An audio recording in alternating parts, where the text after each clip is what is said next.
part of this book is about being who you are, or who you are in relation to other people. Because I mean, part of his instinct to go away is so he can figure out who he is, and then he promptly gloms onto an old childhood friend.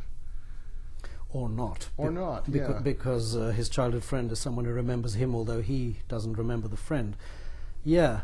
I mean, the book's very concerned with questions of identity, which is sort of indicated by the title, The Imposter. I mean, you know, the notion of being an imposter has built into it this idea that you can take on another identity, you know, and by taking on this alternative identity, you can actually lay claim to a completely different future. I'm quite intrigued. I mean, South Africa is, for obvious reasons, very concerned with identity at the moment. Who are we? I mean, what does it mean to be South African? We're grappling with these questions in a way for the very first time. But on another level, I'm quite intrigued by this idea. I mean, if I sit next to you on an aeroplane and you ask me what I do, I could tell you almost anything, and as long as I said it with sufficient conviction, you would probably believe me. So on the one hand, identity is something quite superficial. It's something you wear quite lightly. On the other hand, I mean, it's who you are, right down to the marrow of your bones, you know, your genetic coding. It goes down so deep that you can't even see there. So, you know, those two extremes involved in identity are really, they're quite intriguing. I mean, when you start to look at it, the notion of identity is quite a dizzying thing. I think we prefer to stay in the shallower regions of the question. He could tell this friend of his, Canning, that he doesn't remember, but he won't or can't, or he's too proud, or he's too right. What?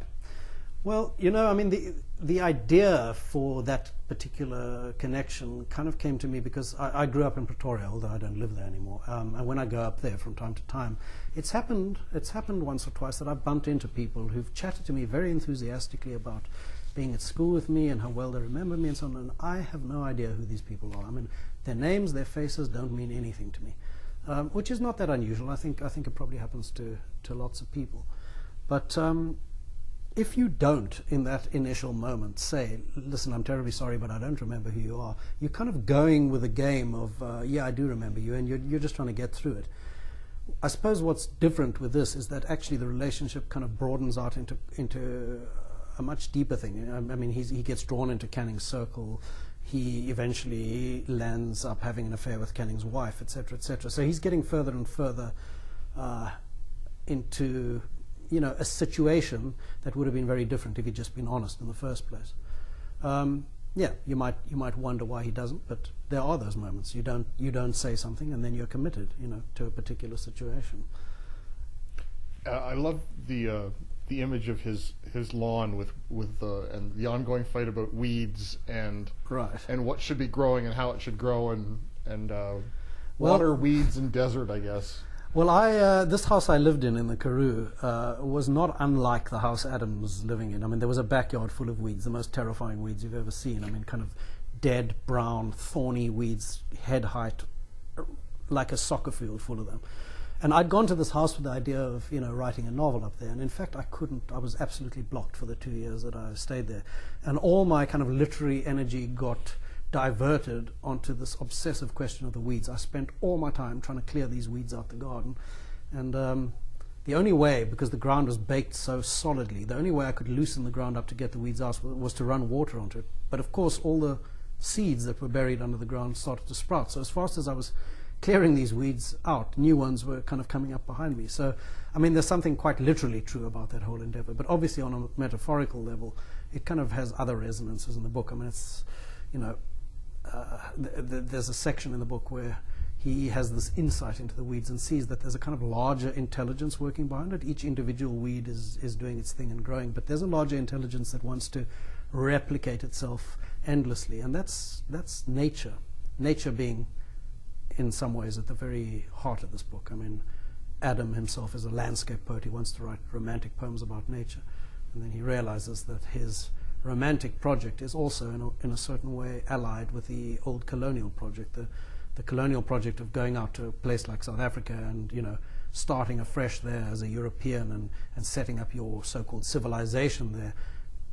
is kind of based on the notion that the land is empty, you know, that it's this empty space into which you can project yourself and set up your whole overwrought romantic dream. But in fact, obviously, the land is not empty. It had its original inhabitants, and South African history begins with that encounter, really. I mean, you know, this notion of the imposter doesn't just apply to Adam, of course. I mean, there are a few characters in the book who are possible candidates for that title.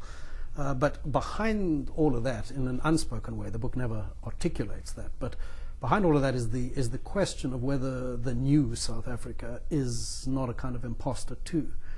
You know, South Africa has been held up as a model of you know, harmony and racial reconciliation, etc., etc. And I think in the last few years we've come to realize that that's a little bit of a myth. That in fact South Africa's problems are very deep and very real, and you know, they're being played out on a political level at the moment.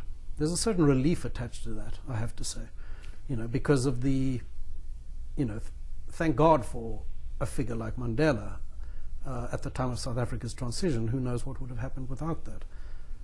But there was a dreamlike quality to all of that. I mean, we were living in the land of myth, really.